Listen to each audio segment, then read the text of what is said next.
modify soldiers? I don't need to tell you how much trouble you can get into snooping around military affairs, do I? That's just the thing. All of my usual sources say there's no official military installation on that island. Krieger has been known to perform genetic experiments on humans. Now he resurfaces on an island secured by soldiers?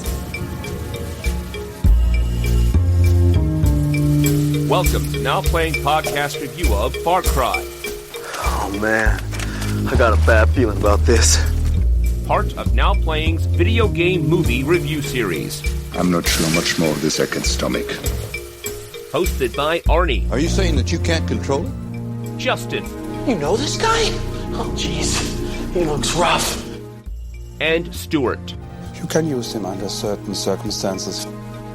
This podcast may contain detailed plot spoilers and harsh language. Let's not go over the top. Listener discretion is advised. If you're not going to do anything, I will. I'm going to go get my gun.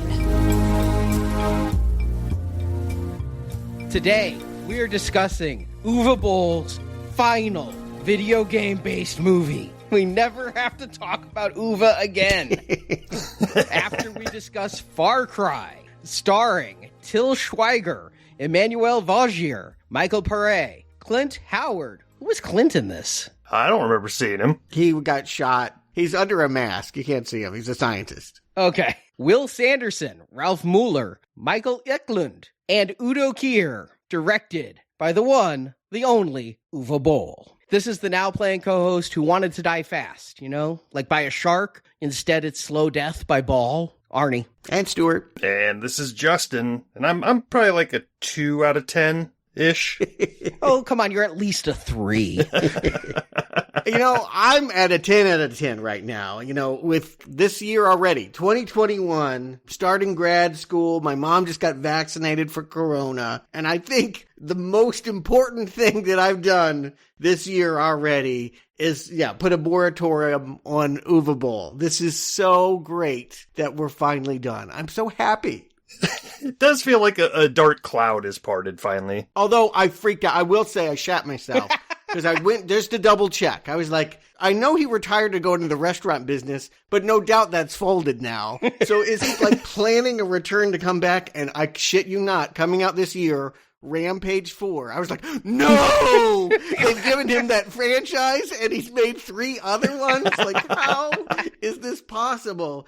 His own original concept. Rampage is something he's done in the last 10 years. It's about some Washington, D.C. killing spree, which sounds strangely relevant, actually, right now. I can just imagine how self-important Uwe feels in making Rampage 4, but we don't have to cover that series. And after Auschwitz and his Attack on Wall Street film, I have no need to hear Uwe Boll comment on America's current crisis. Oh my God, no. Far Cry, though, I didn't know anything about this game except I had seen the cover. It was like around, but this was a PC game from the early aughts. It was a first-person shooter. It came out in 2004, and I was moving on to console gaming by that point. And then I saw that they'd come out with a few more, but never paid much attention to it until we decided to review it for this series. My thinking was, I knew that it was a popular game, and, you know, now that we have a Now Playing Arcade, I've just become more aware of what the big titles are. My sense was, before I turned on this movie, was that we were getting like a Soldier of Fortune kind of story. Like it would be Tom Clancy's Rainbow Six, some kind of SEAL Team 6 infiltrating a bad guy fortress and shooting people first person. Justin, have you played the game? I haven't played it, but I'm kind of in the same boat as you, Arnie, where it's like, I definitely heard of it. I know I could probably draw the logo from memory, but never really hit my radar to the point where I needed to play it. But I know it always gets good reviews, like just being on Reddit back in the day. People are always talking about Far Cry, so at least I know that it has a reputation that hopefully couldn't be tarnished, but we'll get into that. Yeah, it survived Uwe Boll making an adaptation, so it has to be a pretty damn good game, because where's Blood Rain? Where's Dungeon Siege? Well, what's funny is this game was never intended to be a game. What? There was a company called Crytek, and they were hired by NVIDIA, who make some of the world's best video cards for gamers, They were hired by NVIDIA to make a tech demo to show off the power of this new graphics card in like 2001, 2002. And so Crytek made this demo and then said, you know what we can do with this demo is we're partially there. Let's make the world's best shooter game engine. And a game engine is really where your game companies make money. Yeah, sure, you can sell a few million titles and make some consumer money, but if you build a Quake or a Unreal, yeah, a Far Cry, you've created a game engine that you then license to other companies to make their games using your core code so they don't have to reinvent that wheel, and then you're making money off of hundreds of games instead of one title. Okay, so this is kind of like slapping, new people can take what you did and slap new skin on it, call it something else, and they never know that at the core of this is something called Far Cry. They may know, and sometimes you might see that it's in the Crytek engine. A lot of them do say powered by Unreal, and just because you're using an engine doesn't mean you're just reskinning the game. You could take this and make a flight simulator out of this engine if you worked hard enough, Okay. The easiest thing to do is take it and make another shooter, but a good engine can do a lot of things. So they start with a demo, then built an engine, and as they're building this engine, they're like, you know what'll really draw attention for this engine? Why don't we make a game? Let's just put a game together, just gonna slap a game and put it out, and we're not so worried about the sales, but it's really gonna show off what this engine can do. And for 2004, this was advanced as hell. I mean, you could drive vehicles, you could fly hang gliders, you were running, you could actually tilt out from behind a wall. It had smart artificial intelligence. Now, in 2020, most games have smart artificial intelligence, but in 2004, it was a big deal that if I shot one enemy, he could yell for help and send up a signal flare that would bring all of his friends. That was cutting edge back then. And so what does the title Far Cry have to do with anything? Nothing. Absolutely nothing. The company's name is Crytek, and they're like, Far Cry. Yeah, that's it. And it came out, and the game was like a big hit. They're like, great. And they started selling their engine. They got out of the game business. Ubisoft, who makes Assassin's Creed and whatnot, bought the Far Cry name after the first game and started building all the sequels. And Crytek went back to engine building. I think I saw they were on Far Cry Engine 3 now.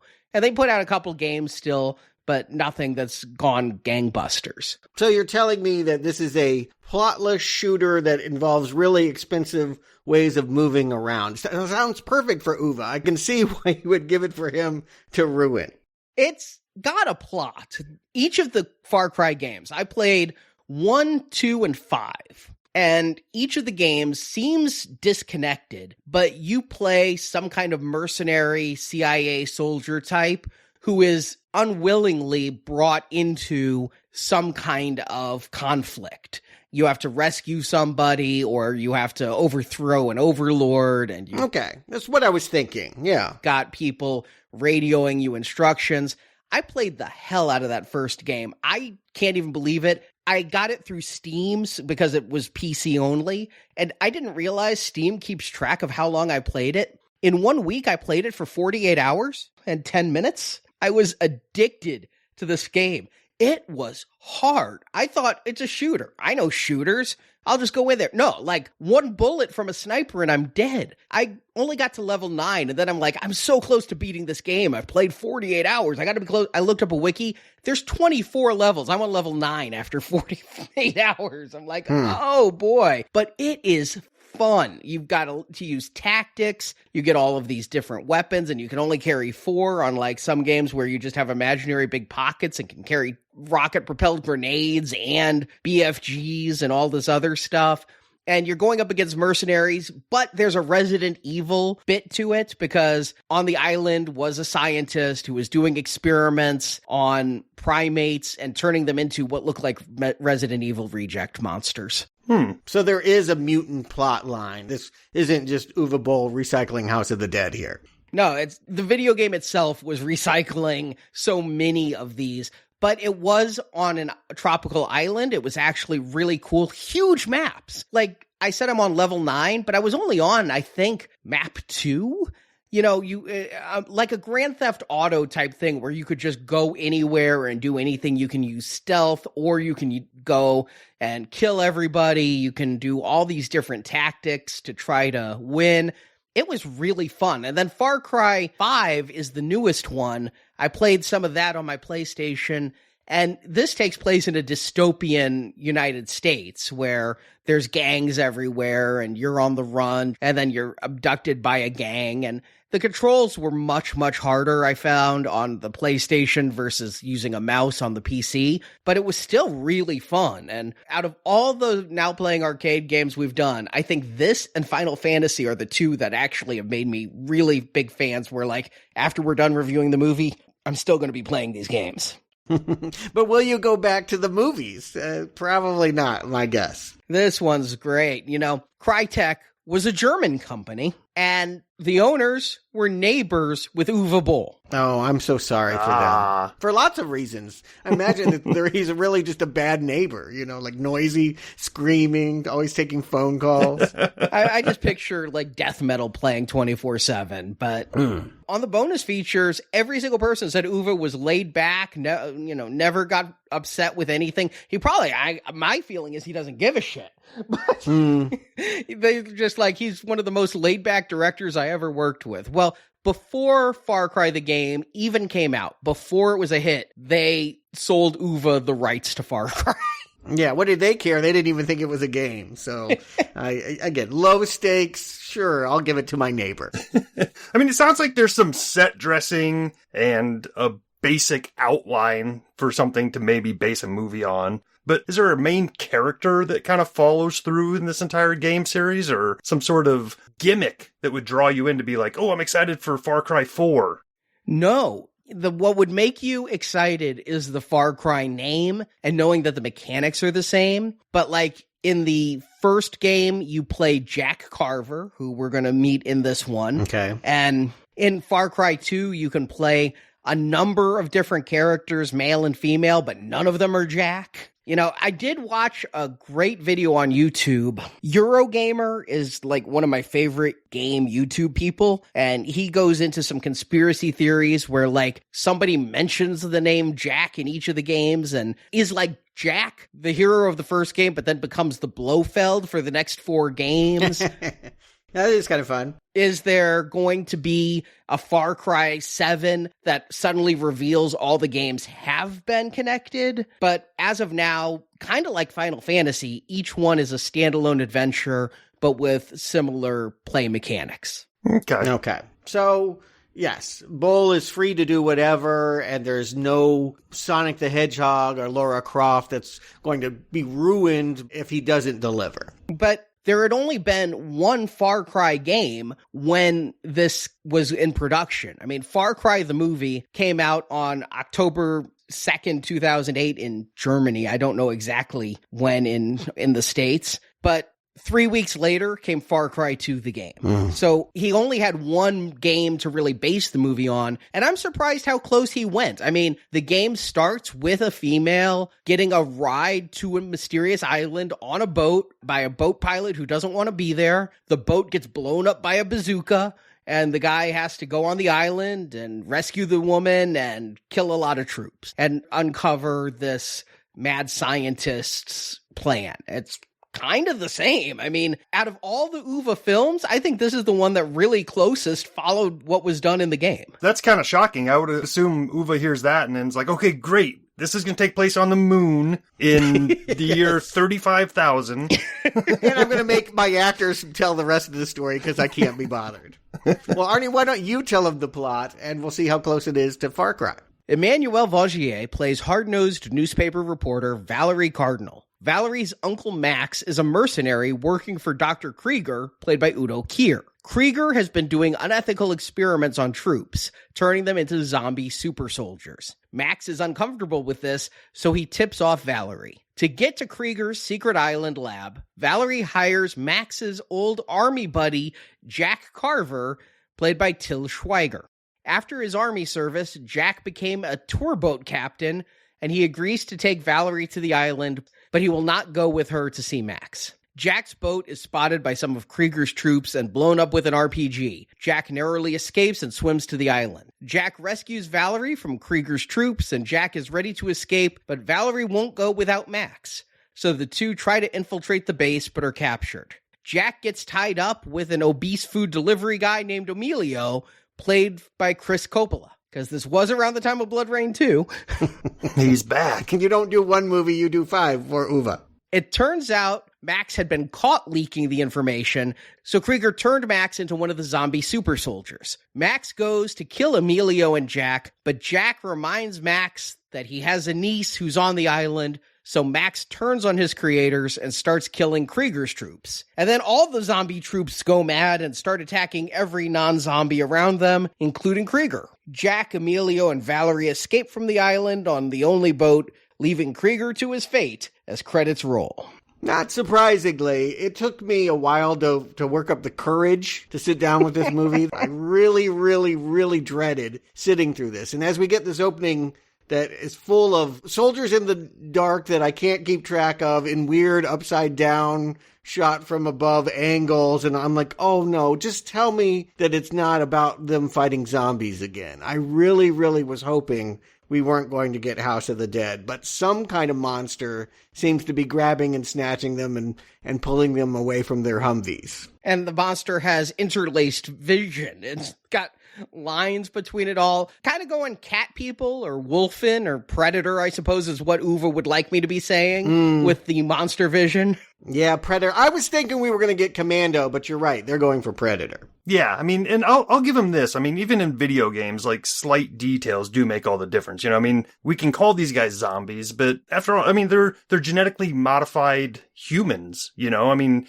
yeah, for all intents and purposes, they're zombies, but they're being mind-controlled with technology, and Krieger can control them with voice commands, and he can see what they're seeing through their eyes, so zombie might be a little bit of a misnomer, but, I mean, I'm going to give the movie that much credit, that it's not just another zombie type of movie. Hey, points for coming out 2 years before Captain America, and people were thinking about super soldiers. He's actually ahead of a trend for once. Points removed for this being a plot from Buffy the Vampire Slayer a few years earlier, where there was a computer-programmed super soldier zombie. Yeah, I mean, and super soldiers are not an original concept.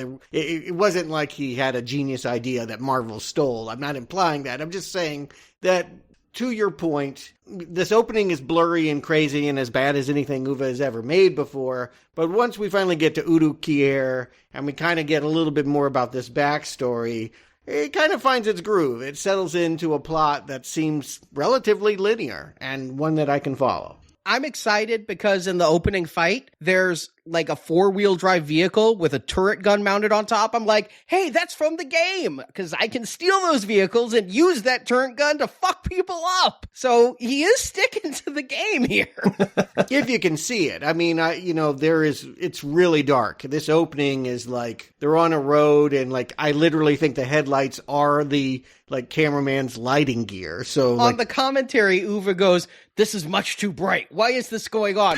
And one of the other guys there is like, you're not seeing the final transfer, Uwe. When we get this finished processing, it'll be darker. Oh, it's way too dark. I mean, again, and part of it is, of course, I don't know who any of these people are. There's some guy that's running to an electric fence and he ends up getting mashed through it like a potato through a food processor. And was he important? Was he bringing something? They're yelling names. What's important? I'm having that anxiety I always do when I come to Uwe Boll. But once we finally cut to the control room and I see Udo Kier, one of my favorite character actors, I'm like, okay, I get it. They all work for him. He's using them as guinea pigs so that he can let his creation, he's Dr. Frankenstein, and something that we won't see for a while is his monster. Did you guys catch, and maybe we should call John Williams his lawyer, but this opening sequence, the score got very, very close to sounding like Jaws. You know, the frenzied dun dun dun dun dun dun dun dun. I had to listen to it a couple times. I'm like, geez, they might have changed a few notes, but they're really skirting copyright here. I didn't notice that, but I noticed later Udo Kier is like putting on Wagner records, but like the score, that ain't Wagner. Like, maybe it's a sound alike. You know, there are people in this business who are like, let me listen to the song you can't get the rights to, and I'll try to copy it without getting sued. How can you not get the rights to Wagner? There has to be some public domain version of that performance somewhere.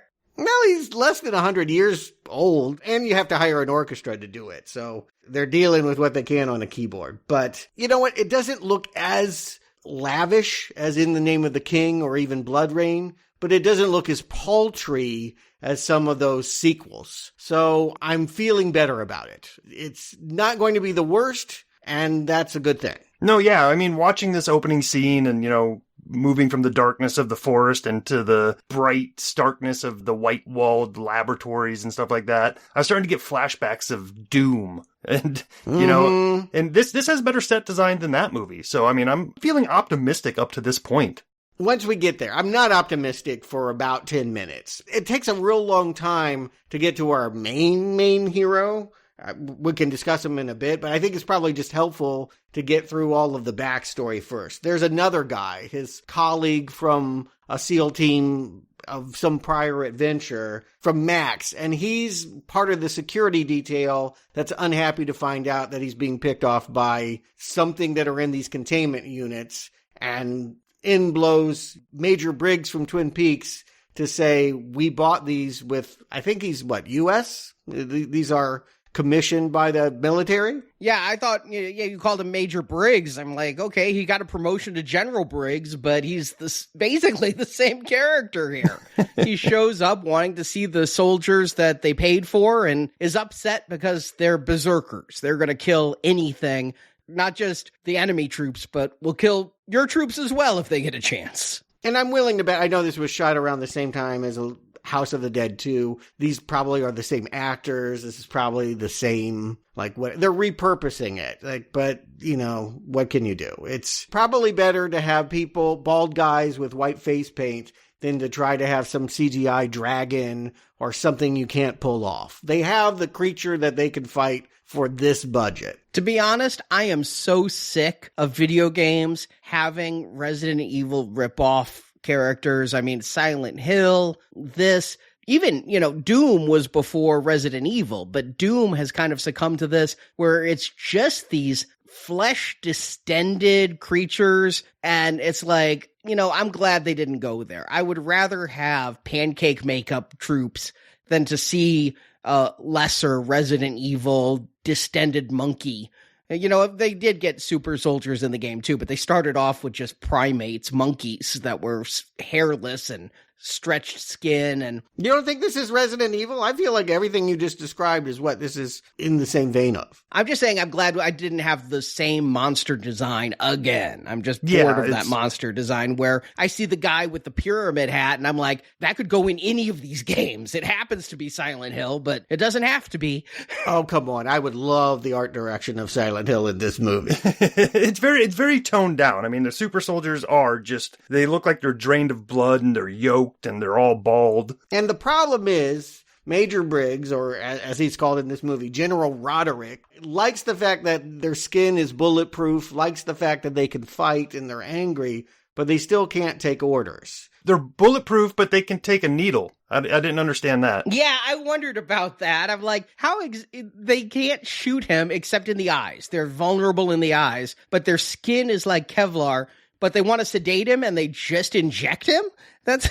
It's kind of like how Superman can stand there and take a bullet, but if they throw the gun at him, he ducks. So anyway, this spy, this Max guy, is trying to send emails to his niece, who is a reporter for some paper. I have no idea what part of the world this is taking place. Maybe Seattle? It felt Pacific Northwesty. Yeah, but she's going to be excited about this communication and convince her editor, Michael Paré, that she needs to go and tell this story and book a ship and go to this island of super secret soldiers. I don't know why she is a reporter in this. One of the people working on this in the commentary asks Uwe, why did you downplay this character of Valerie? Because in the first game, Valerie is a soldier herself. She was infiltrating the island trying to stop the doctor. So why make her now a non-combatant reporter? And Uwe literally just paused and never answered the question and said, so in the next scene, will you see Yeah, you think I'm going to take notes on the game or story notes from anyone, really? I mean, I'm just surprised he's not trying to pull her top off. They'll have a naked scene later. But if you're asking why questions, I want to know why there's a lumber mill on an island. Like, how do you get the wood there? Like, that doesn't make any sense at all. But the whole secret lab base that Krieger is working out of is a former lumber mill. And so she's gotten pictures sent to her from her uncle that makes her think that they're doing more than make paper there. And so, hot tip, she's going to book a cruise with the star of this movie, Til Schweiger. Who? Yeah, I looked him up because I was really like, why couldn't you get Michael Paré for this? Like, why did you go with a nobody? Til Schweiger is a big deal in Germany. He's won awards for being a comedic actor. He's written and directed his own films. He was a get. And we reviewed him in the video game series already. He was Sean, the bad guy in Tomb Raider, The Cradle of Life. I don't remember anything about that movie. Yeah, he was Hugo Stiglitz in Inglourious Basterds. Which one was that? He was the one that they recruited out of jail. They broke him out of jail because he was such a good Nazi killer on his own. Okay, I figured he was Nazi number 3. So he was actually, Tarantino recognized his talent. That means something, because he's horrible here. He is really it made me wonder. I assumed that this was like some kind of homage to a Seagal, Van Damme, and that this guy was a martial artist. Like, my presumption going into the movie was this guy is going to have skills, so it's kind of weird that we find him drunk on a boat and kind of acting like Uwe. Like, I feel like he's doing an impersonation of Uwe when a bunch of Americans want him to do what they paid him to do, and he's like, fuck you, I'm going down below and drinking beer, and you can steer the ship. I do wonder why they did this. I mean, Jack Carver is a very American character in the game, possible ex-CIA, definitely ex-Special Forces. And so maybe Uwe felt like he owed his countrymen that if taking a German game and a film with a German director, the star should be German.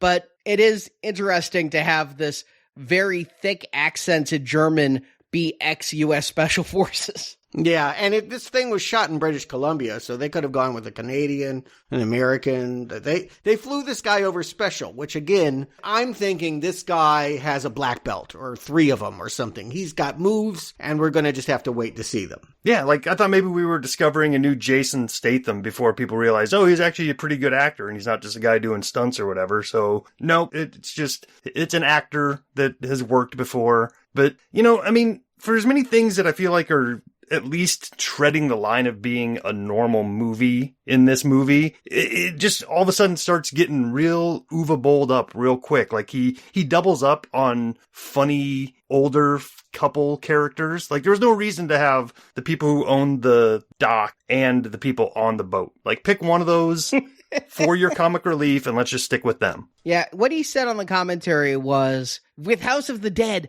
we tried to play it serious and everybody laughed. So now we do it funny, and then they laugh with us.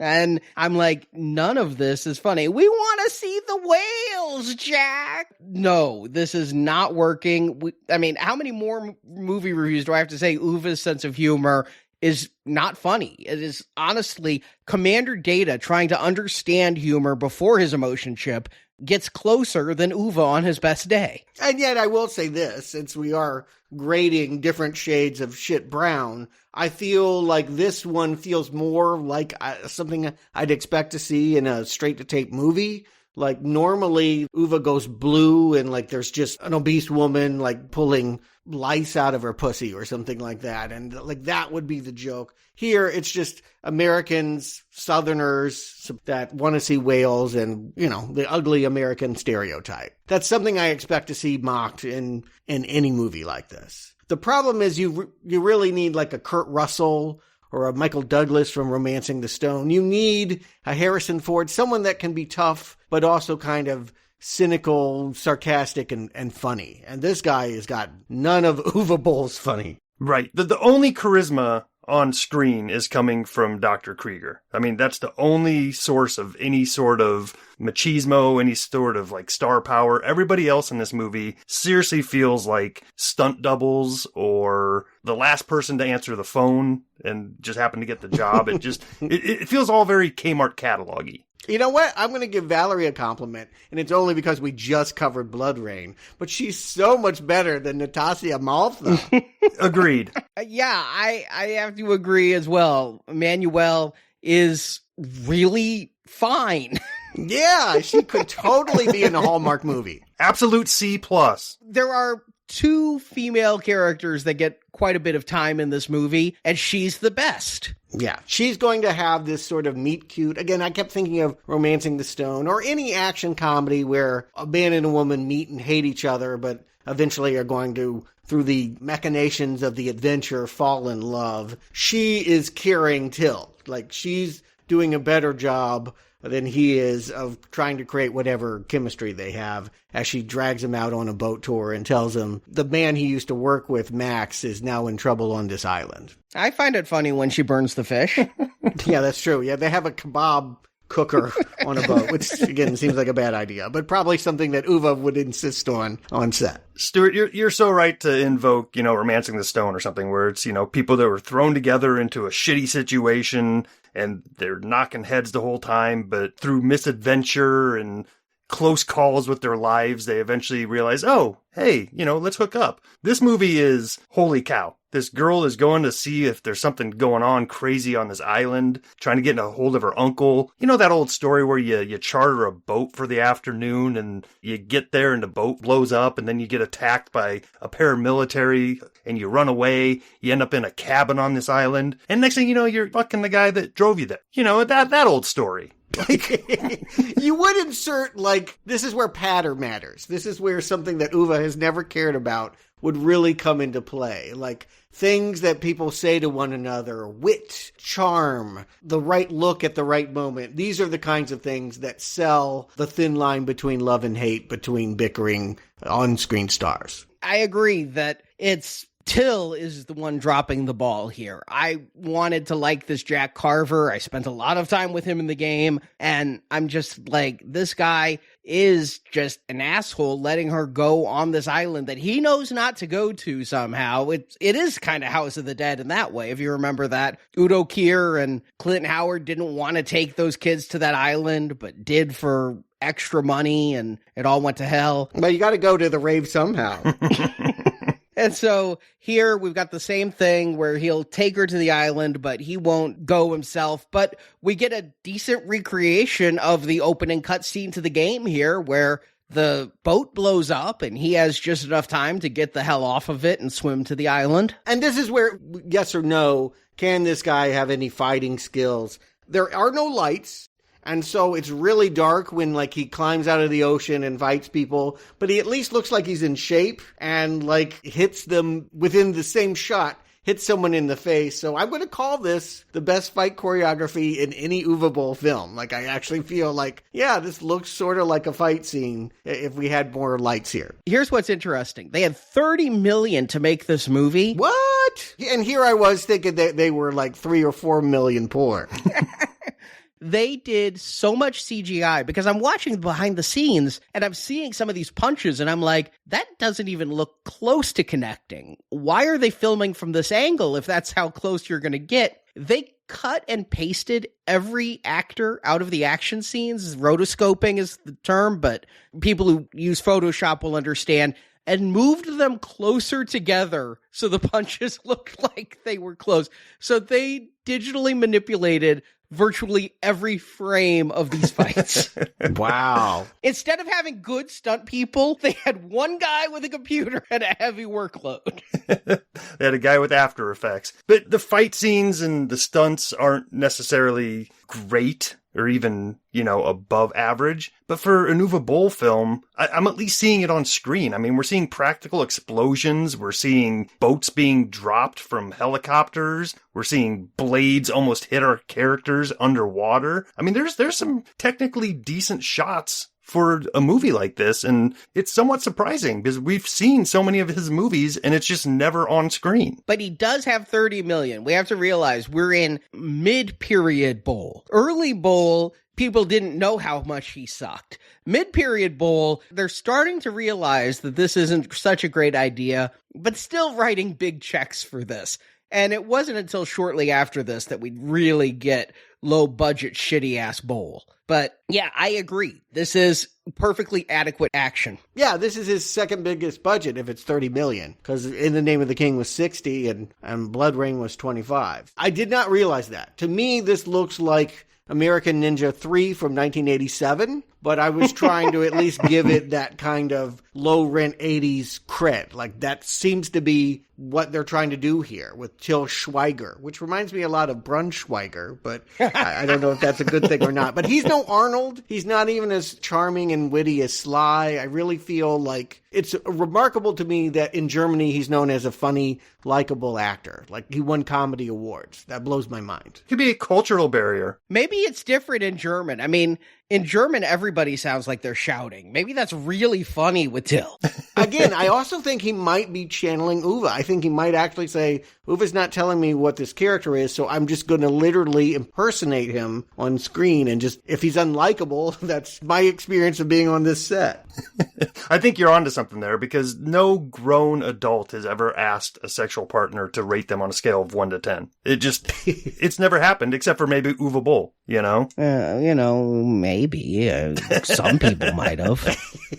I mean, in romantic comedies. I'm not saying me, but maybe I have a friend who... Your good friend did. Exactly so. I mean, now, here, again, this stuff, we've all seen this. This can be fun. It's a lighter action. It's not the kind of thing I've ever seen Uwe strive for before, but the idea that romantic chemistry, that they're not going to just, rip each other's clothes off and fuck against prison bars, but actually try to do screwball comedy. Do you have your gun with you? And he actually did have his gun with him. Yeah, I think it really sometimes kind of felt like, Goldie Hawn and Mel Gibson or something like that. It felt like they were going for those big, successful star power movies where, ditzy blondes and tough guy He-Man get dragged into some kind of courtship while they're on the run. No, I like the instinct of what they're trying to do, but it's soaked in Uwe Boll, and he just doesn't understand these things. He's seen these things in other movies, and I think he's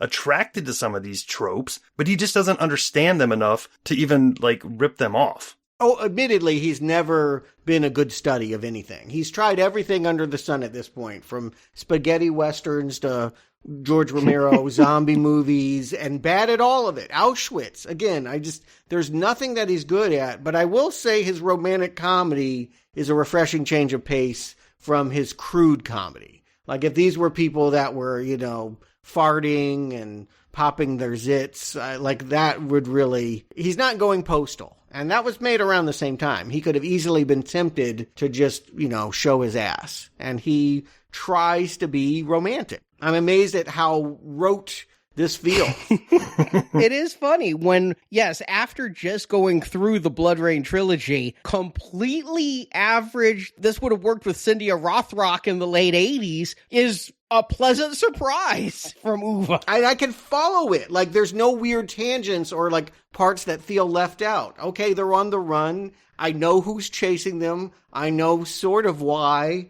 And, that we know that in the meantime, her Uncle Max she's trying to rescue is being transformed. We cut back to the lab, and it's not exactly clear to me why he's the secret to being an obedient soldier, but for whatever reason, Krieger thinks he's fixed the problem with them obeying, and now next generation Terminator, Universal Soldier, this will be something the military will buy. And take it for what you will, but I actually really liked the small detail of them having a ribbon cable going into the guy's brain. I mean, admittedly, ribbon cables are kind of retro in and of themselves these days, but it was kind of fun to see them pretending that they have a floppy drive or something in his head. It's also a bitch to reconnect those things, especially if they come unplugged inside of your skin, but... Well, I think it was going to the computer outside, so you unplugged it after the upload. Oh. And he was the only one to keep his hair, I think. So maybe that was the discovery, is don't shave them while making them super soldiers. He was also the smartest to begin with, so maybe don't just take the stupid muscle. Because he was going to leave, he had ethics, but he stuck around just to help Valerie and expose this thing. Right. So we have, again, I almost feel like Max would be the better star for this. He actually had action cred of some kind. He was at least playing Arnold Schwarzenegger leftovers. He had a Conan syndicated TV series in the 90s. And so Max feels like, again, if you think about Universal Soldier, they're trying to create a Van Damme versus Dolph Lundgren kind of scenario here. We know that these two are going to fight. They used to be friends, and now one has been converted. And so when are they going to get together? It will take most of the movie to get to that showdown. But I think it's something that if they had more star power, audiences would be excited to see. Just from a storytelling standpoint, it just feels a little low stakes overall. Like, it would have made more sense if Max was her father and she was going to help her father out. But like, just an uncle, it's like, whatever. Yeah, I mean, I'm an uncle, so I'm like, I hope I'm like, but yeah, I don't see myself on an island being rescued by my niece or vice versa, frankly. And it is strange that it's an uncle relationship, but she is a reporter as well. She's not just going for him, she's going for the story. I wish they'd sold her more as the hard-edged reporter so that we could have gotten a little bit more reasoning besides, I just like my uncle. Right, but she drops that. I mean, there's a point where they could leave, and she's like, no, I'm not going without my uncle. And it's like, okay. But hey, I see archetypes here. I just want to celebrate the fact that this is a recognizable movie with a love interest and former friends that are now going to have to fight each other and a mad scientist. The only thing else we need now is some comic relief. Let's have Chris Coppola's food guy pop in to give us a funny boat chase in the spirit of a Dom DeLuise Cannonball Run. Ooh, boy. Really? I feel like he's probably as good as, what's that guy? Josh Gad? Like, I feel like he could give Josh Gad a run for his money. I don't know if I'd hit Josh that hard, but I will say that Chris Coppola is doing his absolute best here. Yeah. Would it be better with Nick Cage? Well, of course it would, but it would maybe not be any better acted. Well, again, Chris Coppola doing his best. I've only seen him in Blood Rain 2 and this, and he's better here than in Blood Rain 2 because he feels like he's comfortable here as the sandwich guy with the bad back, whereas he never really felt real as the reporter in the Wild West. So I'll give it that, but I don't know him well enough to say this is the best he can give. And yeah, I'm not a huge Josh Gad fan either, other than his YouTube stuff. So yeah, I'm not going to say he's necessarily worse than Josh Gad, but he is no Oliver Platt, sir. I mean, he's choking on meatball sandwiches and hanging off the side of speedboats, and later he'll be tied back to Schweiger and trying to play I Spy while evoking dance school moves to sit on the floor. I mean, he's throwing out comedy, and I'm going to bet that this actor actually improvised some of this. I don't feel like this is Uwe Boll comedy. I feel like this is a stand-up comedian saying, let me try to help this movie. And in doing so, elevating it above Postal, elevating it above the other funny Uwe we've seen. Yeah, I mean, my only complaint really is, just shoddy editing. I mean, it feels like there was a lot of takes and they left a few too many of them in, a little less Emilio as a character would have gone a long way. Yeah, I think that's the problem is he shows up and he really overtakes his scenes. And there was a lot of ad-libbing. Believe me, he goes on further and further if you watch the deleted scenes. And yeah, there are moments where Til is really annoyed that he keeps going. And there are moments where he makes Til break character and laugh. That guy can laugh? I know. It was a comedy actor, Til Schweiger. Maybe he has a twin brother or something. Like, it just feels like not this guy, but apparently so. The German box office would not lie. He's a big star. And now that we're moving on to bright locations, they have daylight here with the boats, and later they'll be in a big white room. I can actually see the fight choreography. I'm not going to call it great, But the flipping's pretty good. I feel like the parkour that we see, some of the running up walls and stuff like that, that feels credible. That feels like I'd see in any martial arts movie. The fighting, and now Arnie has explained why with the rotoscoping, less into that. But I do feel like the stunts, when we get them, are on par with a straight-to-tape video movie from the 80s. And one thing I'm always looking for in movies like this that are associated with a video game or, some sort of supernatural thing is the rules. And they did set up the rules with these super soldiers. The only way to kill them, like Arnie said earlier, is to hit them in the mouth or the eye. But I feel like we were ripped off from a potentially cool scene when one of them gets cut in half by a big industrial saw. And that's just the end of him. I thought we would at least get to see a little bit of the torso's still coming after him. And that should have been, well, I know you don't want to kill Max because, again, allegedly, we don't have any flashbacks. All we know is that they had a secret code word about Tischtennis, which is, I guess, German for table tennis. They used to be friends, and they had a safe word, and now they're forced to fight each other. I feel like the big fight, the big bad, should be, at least for a while, Max, but he doesn't really go there. Like, he walks in and suddenly gets, he's being ordered by his circuitry to kill, but eventually turns good guy very easily, and we get blue-balled with the Universal Soldier showdown we were promised. Yeah, I wanted more there, and it felt it was very, Martha! You've got to save Martha level of turn. But again, in Uwe Boll films, that's good. Yeah. The fact that we get a buzzsaw is good. So that it kills some no-name guy, a little disappointing. There are some people here. I just want to point out, yes, Clint Howard is apparently running around somewhere in here. And I froze frame it, and then I Googled it, and it's true. Anthony Bourdain, the food critic from the Travel Channel, is here getting gunned down in the laboratory, playing a character named Tad Chenkow. One has to wonder what delicacies Uwe made him eat to be in the film. And I think that's Natasha Malthow playing that plank of wood that's being beaten up over the Bond villain assassin. They got this sexy female henchwoman who is around slitting throats and betraying people for reasons. Natalia Avalon, who plays Katya, is awful. She's so bad that Boll apologized in the commentary. No. She's the Bond villainess. She's no on the top, but she's no Natasha Malthow either. Well, she is really bad in her scenes. And, we didn't mention a couple of other characters who were Udo's generals and have some infighting there. And I didn't care about either of those general people until one kind of has a flip at the end. Yeah, so the last 30 minutes feels like a video game. We have the main character and other people walking around warehouses.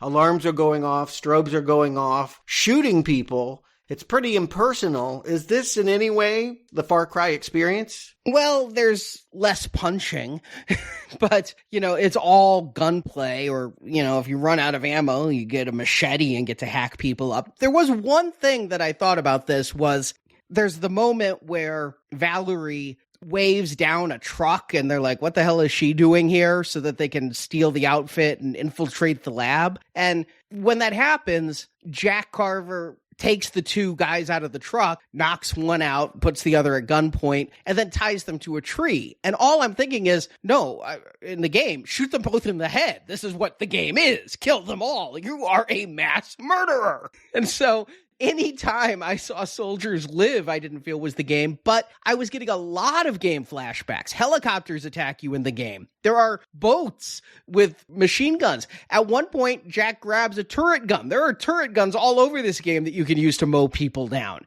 It's like Uwe actually learned something about the game. Maybe he just had dinner at his friend's and the friend kept talking about it while they were developing it. But if only they had a Foley artist. I do feel like some of this action is this close to being credible, but the sound design, all the stuff we appreciate but don't really think about or don't ever really talk about on the show. We just assume when we watch an action movie, it's going to have these technical elements to sell the fighting. Boy, when you don't have it, you realize it. And so I do feel like even in the best fighting stuff here, when Til is doing some mildly impressive flips and all of that stuff, I feel like it doesn't quite sound and look like a fight sequence we would expect to see in a theatrical film. He gets close. This is maybe the most legit Uwe Boll movie ever, but still not as good as many of the fighting games we've seen adapted in the arcade so far. Yeah, I wish this action was better, to be honest. There's so much of it that I just wished that I was into it more, but it is a long bit. And to be perfectly honest, I watched this movie twice for this review. Wow. This climax started, and I pushed stop. I'm like, I just want to play the game.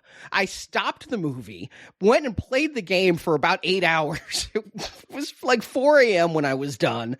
Went to bed, days passed, and I'm like, fine, I gotta go back and rewatch Far Cry, and I don't remember what happened. So I watched it again to this point. But the quote-unquote action, which should be exciting, bored me to the point that I just wanted to grab a fucking controller. So should he have done the trick he did in House of the Dead and just insert shots from the video game? Like, make that the action scene of just, like, somebody like you playing Far Cry?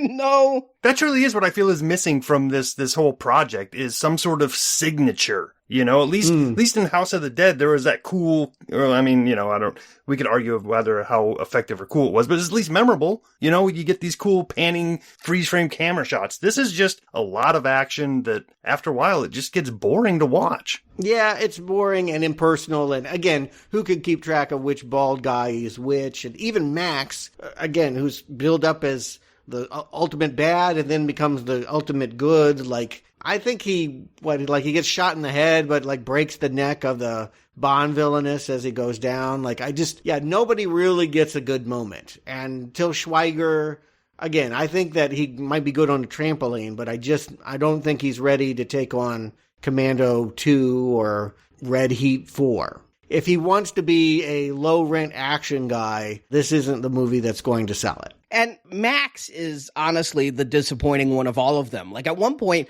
he leaps in the air with a fist. Like, I thought he was going to punch two guys at once. It's like some Mortal Kombat thing. And then he just, like, grabs them both by the shirt and they fall. All three of them just fall. Mm-hmm. I'm like, that almost was a cool moment. And it's all so stuttery and quick cut and just that jerky missing frame kind of action, like he's trying to impersonate a Bourne film poorly, that I'm left with a bit of a headache. And the real pisser is, because I didn't watch the ending the first time, I went and played the game. When I'm watching this the second time, I'm like, what the fuck happened to Udo Kier? I had to rewind it. I'm like, they don't really make it clear. I think they're leaving it open that Udo could return in a sequel. Well, you know, I don't think that he would be good in a fight. I love Udo Kier, but I never want to see that. After Ben Kingsley's non-fighting and Blood Rain, please don't make Udo do anything like that. Like, what we see is that he, as the mad scientist, has some formula on his easel. We think he's been painting a painting,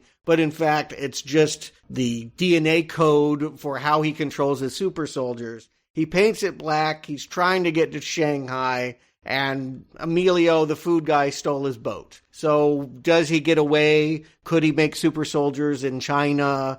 All left open for a Far Cry 2 that so far has never been made. And I have to believe 13 years later has no chance of happening. I believe that Ubisoft probably didn't let him. You know, I'm wondering if Ubisoft, who did make an Assassin's Creed game and had Michael Fassbender star in it, may not want to bring back Til Schweiger.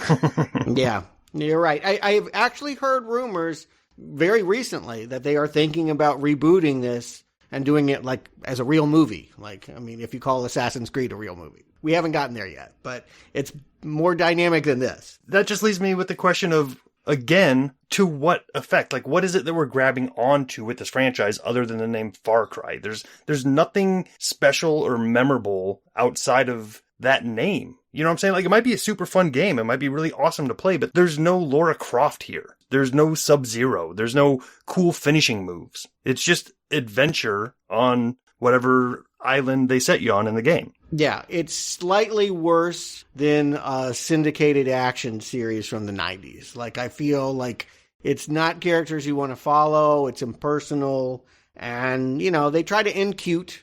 The food guy drives them back to shore. She can't publish the article because MIB people think it's a national security risk. but she at least got a boyfriend out of it, and he gets his boat back through insurance, and, you know, again, lightheartedness. I never have seen this with Uwe Boll. I've seen nasty funny, but the fact that he's trying to do Romancing the Stone, it doesn't suit him any better than any other genre, but at least is more pleasant going down. You know, when we end up with him back on the boat and he's hired Chris Coppola to be there and says he has a charter, I'm like, it's the fucking whale people again. I know how Uwe works. It's going to be the whale. Oh, fuck, it's the whale people. Way to leave a bad taste in my mouth after a perfectly bland meal. Too much pepper. But was it bland enough to get Uwe his first green arrow on any now playing? Mm-hmm. Justin, Stuart, could you possibly actually recommend Far Cry? It's actually in play. I actually feel like more than any other movie he's made, it's the only one I could conceive of maybe being within striking distance of acceptable. Justin. That's where I will put it too, is if gun to your head, somebody is going to make you watch an Uwe Boll movie and you have to pick one of them, yeah, I recommend you pick this one.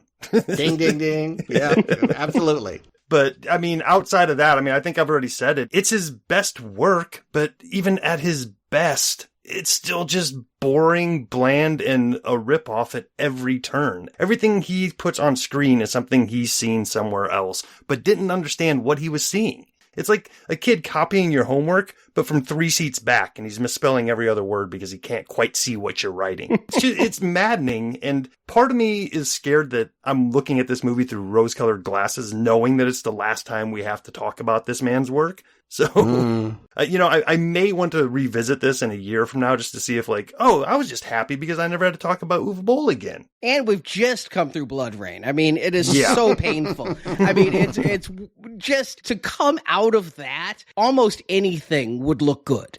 Right. Yeah. Exactly. So, I mean, yeah, suspense drawn out. No, this is not a recommend. But like I said, gun to your head. If you have to watch Uwe Boll, this is going to be your least painful entry. Gun to the head, but yeah, maybe you could wrestle it away from them and then shoot them for trying to make you watch Uwe Boll. Stuart. Yeah, I'm going to similarly give a backhanded compliment here and just bitch slap Uwe by saying that you did as good as you could and it's bad. Like Valerie rates her night with Jack as a 2. I'll be slightly more generous. No, it's a solid 3. It's a totally ordinary bad, straight-to-tape action movie with a third-rate star who can't have any charisma with his leading lady and has some choppy fight scene. But you know what? I could follow up what was going on. I largely knew who all the characters are and what they wanted. This coherence is something to celebrate in the realm of Uwe Boll's career, because he just never seems to want to go there. And so it's kind of nice to, end on a high note. A 3 out of 10, mind you, not very high, but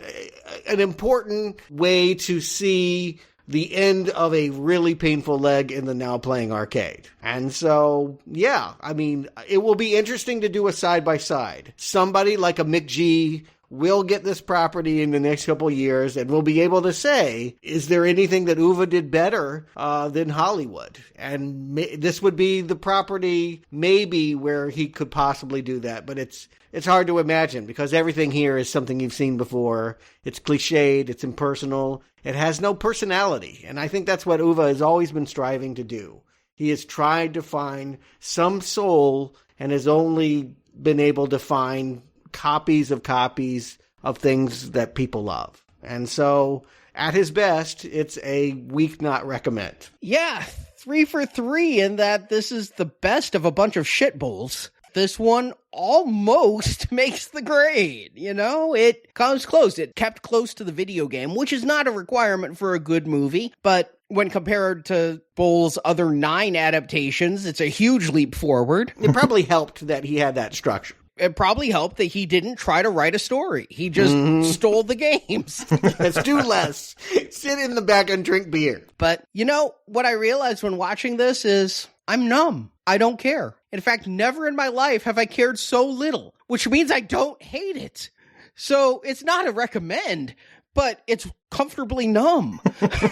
Cue the Pink Floyd. I guess if we played Dark Side of the Moon against this, maybe we would see cool patterns or something. I don't know. Probably not. Nothing cool here. But as a recommend, you're not going to go there, right? Being numb is not the same thing as enjoying it. No, it's a not recommend. No. Okay, good. We all saw the same movie, and I think it'll be interesting. I don't know, can you guys do it? Can you rank the Uwe Boll experiences from best to worst? This is clearly the best, and I would argue Blood Rain Third Reich is the worst, but trying to figure out that sticky, ugly middle, it's a little difficult. Yeah, I mean, it's crazy to sit here and think, was it really only, 10 Uwe Boll movies? Because it feels like such a large part of our life at this point. We stretched it out. In wanting to not watch them, we ended up procrastinating. COVID didn't help either. This was all going to be done a year ago. But yeah, we did spend several years trying to get through this filmography. Yeah. I mean, I guess if I had to rank them, the only criteria that I can even give it at this point is memorability, you know? And this one, while it's his least offensive and probably his best effort at making a movie as we know it, it's going to be something I don't remember in 2 years from now. The only one that sticks out in my mind to any degree is Postal. Does that make it my favorite? I don't know, but it's going to be the one that I remember. That's like saying I've seen a lot of car wrecks, but the one where I saw the brains splatter down the street was the most memorable. True. I mean, that's where I'm at with this, you know? I mean, because the other ones are trilogies that I just remember, kept revolving cast of characters that weren't in any way related to the character in the movie before it. So those are all just a hodgepodge of nothing in my brain. I mean, I remember parts of House of Dead. I kind of think I remember watching Alone in the Dark, but that's about it, you know? You were alone in the dark. That's Yeah. what you remember. Any of the trilogy ones are down there. I would say Postal, maybe Name of the King, and then the rest are just a toss-up. Fortunately, I've been keeping my Letterboxd up to date for several years now, logging virtually everything. Once in a while, I do miss a movie, it turns out, but I'm logging virtually everything and rating it. So I was able to go to Letterboxd and just pull my star ratings for these and remember enough of them that I can give a one sentence as to why. Far Cry is the best because it was meh. The best. Yes, it was. It just was. You can see it. It's competent. Followed by In the Name of the King, the first one, where they had money, they had aerial shots, they were kind of going for Lord of the Rings. It didn't totally suck. 60 million goes a long way to elevating a shit pile. Followed by Blood Rain 2. Whoa, really? That was way down on my list. I thought that one, with its Wild West setting, was simple enough as compared to the first one, and especially the third one. Okay. Fourth, I was surprised I had it this high, but Postal. Yeah. No, it is. Far Cry, Postal, In the Name of the King are among his best. What a reputation. What's next? Alone in the Dark? That was the other one that I'm a little more forgiving now. No, my next one is the original Blood Rain. Again, more money, better settings. Oh, that one's so awful, though. It's so dull. Yeah, but boobies. Barely boobies. That's where they fuck in the prison cell. It's not like I'm talking Blood Rain 3 with the girl on girl. Oh, true. Yeah. Then House of the Dead, because it did have that cool spinning camera trick that, you know, was memorable. I mean, they tried something for style. Then In the Name of the King 2 with Dolph. I mean, we're really getting down there.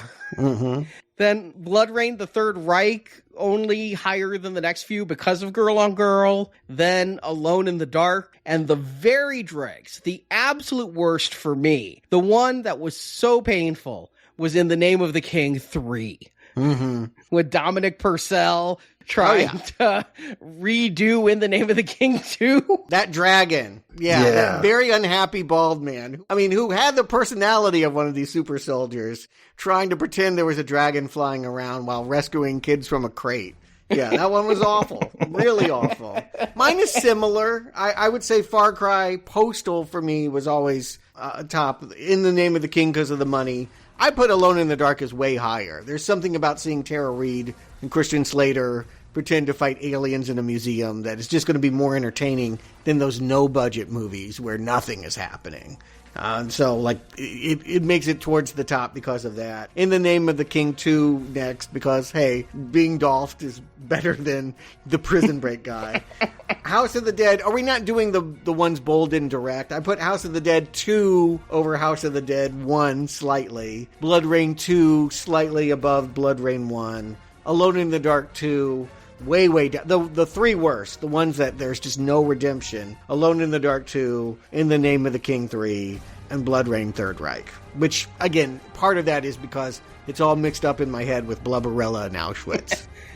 Truthfully, I don't regret. The one I took the flamethrower to was Alone in the Dark 2. And out of all these others, no Uwe film seems to be as bad as the sequel to an Uwe film that does not have Uwe. Right? You need the Boll to truly make it special, I guess. Well, woo! Let's hold on to our quarters and just take a break from video game movies for a while. You can keep playing Far Cry if you want to, Arnie, but I think we need to walk away from this series for just a little bit and wait for Monster Hunter. You're all going to be a lot kinder to Paul W.S. motherfucking Anderson after you Boll. I bet if we went back and did Resident Evil now, I'd see a lot of green. I would have made an Oscar out of my turds, yes, and handed it to him.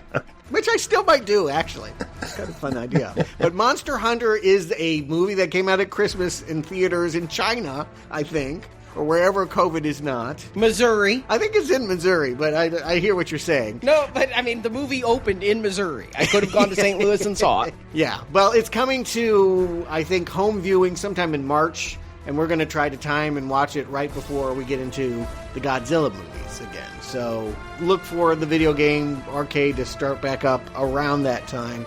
We're going to have a lot of games, right? I mean, all the movies are going to move again, so we put video games in for Bond and Black Widow. What other movies are going to move? Every day I check my email to see. Like, it's just the thing I do every day about, like, okay, what else isn't coming out in the next year and a half? But in the meantime, I think it's time to get back to Stephen King, because something new that is coming out, because it's not expected to come into a theater, is that Stephen King miniseries. It's running right now, and it will wrap up in mid-February. We're going to do a couple Stephen King adaptations, starting next week with Needful Things, his supposed goodbye to the Castle Rock universe. And then we're also going to do Sleepwalkers, his original Cat People ripoff, and Gerald's Game, probably the Stephen King novel I've most wanted to read that I haven't. Looking forward to that, definitely. So I'm looking forward to anything that gets me away from Uwe, even if it is movies along the lines of Graveyard Shift. Yeah, and if you need more bad in your life, please donate and join us this Friday, because we've reached the part of the Omen franchise that nobody talks good things about. Omen 4, The Awakening. That is a donation that helps our show out, and just because Omen 4 may not be good, you get reviews of a lot of acclaimed films. Rosemary's Baby, the original 3 Omen films, Last House on the Left, The Hills Have Eyes. A lot of reviews. Our fall-winter donation drive is quickly coming to an end. It ends with Omen 5, so just about a week and a half left to support our show and get all of these bonus podcasts as a thank you from us. And I do thank you to everybody who's donated so far, and if you can, we would appreciate your donation, and we are excited then to what the spring donation drive will hold. Yeah, more on that soon. We should have a lot of room on our schedule. But yeah, we got some fun things cooking. And who knows? Omen 4 might be a brown arrow. It ain't going to be green, but it might be enjoyable because, yeah, Delia Thorne is coming. Damien's sister. Listeners, thank you for joining us. Justin, Stuart, it's over. It's over. It's really over. We did it. It is. Again, the thing I am most proud and amazed about in 2021 is that I survived Uwe. So until next time, game over.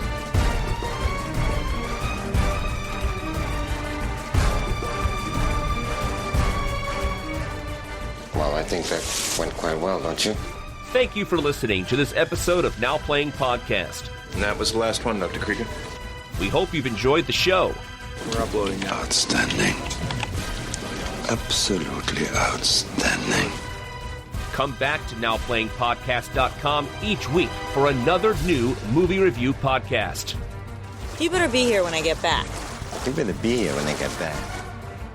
Also at our site, you can find hundreds of other movie reviews, including Star Wars, A Nightmare on Elm Street, Independence Day, the Avengers films, Back to the Future, Batman, Superman, The Fast and the Furious, and more.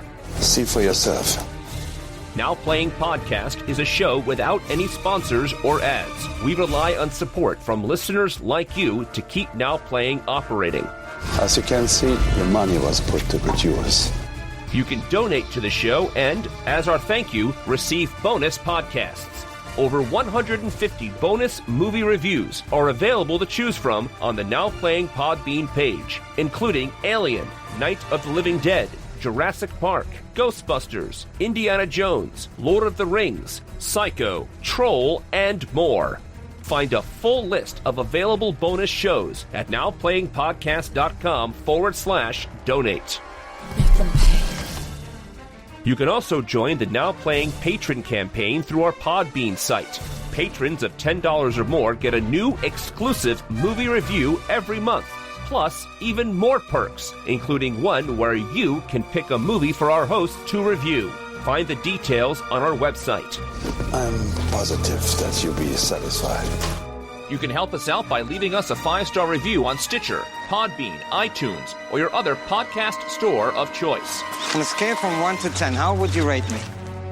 You can follow Now Playing on Facebook and Twitter, where we post announcements of new episodes and where the hosts post movie mini reviews. Links to our social media pages are available on our homepage. Want to come with me? Now Playing Podcast is produced by Arnie Carvalho. What time? You work 14 hours a day on this. Associate produced by Jason Latham. I can help you in many ways. I'm the food guy! Now Playing is edited by Arnie. Why don't you have him clean up all the mess? Now Playing credits read by Brock. Can you hear me? The opinions expressed on Now Playing are those of the individual hosts and may not reflect the opinion of Venganza Media Incorporated. You ever have anything like this ever happen to you and you get out of the situation or anything remotely like this? Venganza Media Incorporated is not affiliated with the motion pictures reviewed or otherwise referred to herein. All movie clips and music included in this podcast are the intellectual property of their respective copyright holders. They are included here for the purpose of review and no infringement is intended. How can you live with yourself? I live fine, thank you. Now Playing Podcast is an exclusive trademark of Venganza Media Incorporated and may not be used without the expressed written permission of Venganza Media Incorporated. All rights reserved. I don't need to tell you how much trouble you can get in. Now Playing is a Venganza Media production, copyright 2020. And no part of this show may be reproduced, repurposed, or redistributed without the written permission of Venganza Media Incorporated. All rights reserved. Then we all walk out of here together.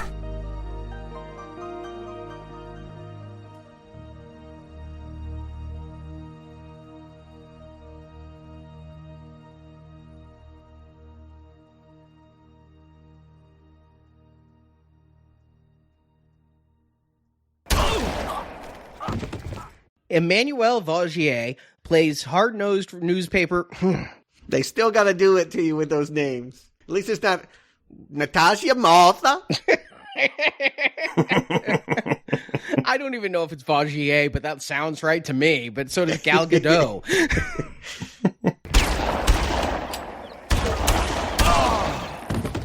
Hey, he's hired Chris Penn. Not Chris Penn. Josh Gad. What's his name? Yeah. Coppola. Chris Coppola.